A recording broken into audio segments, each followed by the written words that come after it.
year is 1957, and America is obsessed with two things: cars and nuclear bombs. So what does Ford Motor Company do? They tried to put a nuclear reactor inside a car. They called it the Ford Nucleon. And if it had worked, you wouldn't have to face high gas prices nowadays. But yeah, it didn't work, and the reason why is absolutely insane.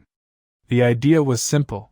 Instead of a gas engine, you put a small nuclear reactor in the trunk.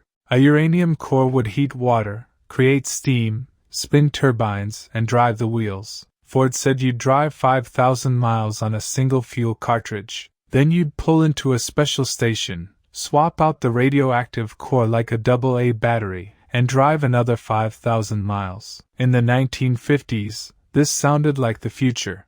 People believed if atomic energy would make electricity too cheap to meter, so why not atomic cars? But there was just one little bit of problem, which was radiation.